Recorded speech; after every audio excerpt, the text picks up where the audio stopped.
Welcome back Z game attach. ഞാനിന്ന് വന്നിരിക്കുന്നത് upcoming smart phone Redmi ബ്രാൻഡിന്റെ K19 Pro Max എന്ന പുതിയൊരു മോഡൽ ഇന്ത്യയിലേക്ക് 2026 വരാനിരിക്കുകയാണ്. അതിന്റെ സ്പെസിഫിക്കേഷൻസ് എന്തെല്ലാമാണ്, നിങ്ങൾ നെട്ടുന്ന തരത്തിലുള്ള സ്പെസിഫിക്കേഷൻസ് ആണ് കമ്പനി ഇതിൽ നൽകിയിട്ടുള്ളത്.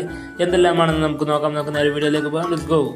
ആദ്യം തന്നെ ഇതിന്റെ ഡിസൈനിൽ നിന്ന് തുടങ്ങുകയാണെങ്കിൽ 163.3 mm ഹൈറ്റും 7.9 mm തിക്നെസ്സും 210 ഗ്രാം വെയിറ്റുമാണ് ഈ ഫോൺ വരുന്നത്. മെറ്റൽ ബിൽഡ് നോക്കുകയാണെങ്കിൽ ബാക്ക് സൈഡ് വരുന്നത് ടെക്സ്റ്റേർഡ് മെറ്റൽ ഗ്ലാസ് ടൈപ്പ് ആണ് വരുന്നത്.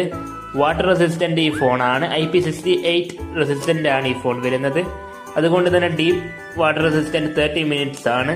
അതുകൊണ്ട് ഡസ്റ്റ് പ്രൂഫും ഈ ഫോൺ നൽകുന്നുണ്ട് എന്നുള്ളത് മറ്റൊരു പ്രത്യേകതയാണ്. ഇതിന്റെ ഡിസൈൻ നോക്കുകയാണെങ്കിൽ പ്രീമിയം ലുക്കിൽ വരുന്ന ഒരു ഫോൺ തന്നെയാണ് ഇത്.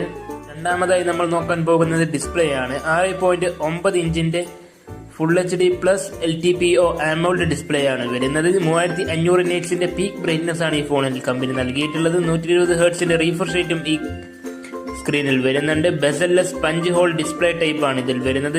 HDR10+ന്റെ സപ്പോർട്ടും ഈ ഫോണിൽ ഉൾപ്പെടുത്തിയിട്ടുണ്ട്. ക്യാമറ സൈഡിലേക്ക് പോവുകയാണെങ്കിൽ ട്രിപ്പിൾ ക്യാമറ സെറ്റപ്പിലാണ് ഈ ഫോൺ വരുന്നത്. 50 MP primary camera wide angle lens ആണ് വരുന്നത്. സെക്കൻഡറി ആയി 50 MP തന്നെ ടെലിഫോട്ടോ ലെൻസ് ആണ് വരുന്നത്. മൂന്നാമതായി 50 MP ultra wide angle lens ആണ് ഇതിൽ ഉൾപ്പെടുത്തിയിട്ടുള്ളത്. ഇതിന്റെ മറ്റു പ്രത്യേകതകൾ നോക്കുകയാണെങ്കിൽ ഷൂട്ടിംഗ് മോഡുകളായി വരുന്നത് HDR മോഡാണ്. 8K 30 FPS video recording വരെ ഇതിൽ സപ്പോർട്ട് ചെയ്യുന്നുണ്ട്. അതുകൊണ്ട് തന്നെ നല്ല ബെസ്റ്റ് ക്വാളിറ്റി വീഡിയോസ് ഇതിൽ നിങ്ങൾക്ക് ലഭ്യമാവുന്നതാണ്. ഫ്രണ്ടിൽ പ്രൈമറി ക്യാമറയായി വരുന്നത് 32 MP വൈഡ് ആംഗിൾ ലെൻസ് ആണ്. 4K 30 FPS video recording quality വരെ ഈ ഫോൺ സപ്പോർട്ട് ചെയ്യുന്നുണ്ട്. ബാറ്ററി ആൻഡ് കപ്പാസിറ്റിയിലേക്ക് പോവുകയാണെങ്കിൽ 7560 mAh സിലിക്കൺ കാർബൺ ബാറ്ററിയാണ് വരുന്നത്. 100 വാട്ടിന്റെ ഫാസ്റ്റ് ചാർജിങ്ങും ഇതിൽ സപ്പോർട്ട് ചെയ്യുന്നുണ്ട്. 100 വാട്ടിന്റെ ക്വിക്ക് ചാർജിംഗ് V3.0 എന്ന ചാർജിംഗ് സപ്പോർട്ടാണ് വരുന്നത്. വയർലെസ് ചാർജിംഗ് 50 വാട്ടിന്റെ സപ്പോർട്ട് ചെയ്യുന്നുണ്ട്. റിവേഴ്സ് വയർലെസ് ചാർജിംഗ് 2.5 വയർലെസ് ചാർജിങ്ങും ഇതിൽ സപ്പോർട്ട് ചെയ്യുന്നുണ്ട് എന്നുള്ള മറ്റൊരു പ്രത്യേകതയാണ്. 256 GB ഇന്റേണൽ സ്റ്റോറേജ് ആണ് ഇതിൽ വരുന്നത്. UFS 4.1ന്റെ സപ്പോർട്ടാണ് ഇതിൽ വരുന്നത്. സ്റ്റോറേജ് നിങ്ങൾക്ക് കൂട്ടാൻ വേണ്ടി സാധിക്കുന്നതല്ല, ഇതുവരെ തന്നെയാണ് നിങ്ങൾക്ക് റെയർ പീസാണ് വരുന്നത്.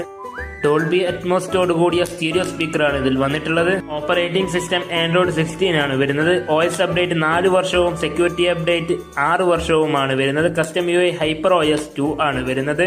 ചിപ്സെറ്റിലേക്ക് പോവുകയാണെങ്കിൽ Qualcomm Snapdragon 888 Gen 5ന്റെ ചിപ്സെറ്റ് ആണ് വരുന്നത്. ഫാബ്രിക്കേഷൻ വരുന്നത് 3nm-ന്റേതാണ്. ഇതിൽ LPDDR5Xന്റെ റാം വേരിയന്റും 12 GB റാമുമാണ് ഇതിൽ സപ്പോർട്ട് ചെയ്യുന്നത്. ഇത്തരത്തിലുള്ള ഇൻഫോർമാറ്റീവ് വീഡിയോകൾക്കായി ചാനൽ സബ്സ്ക്രൈബ് ചെയ്യൂ.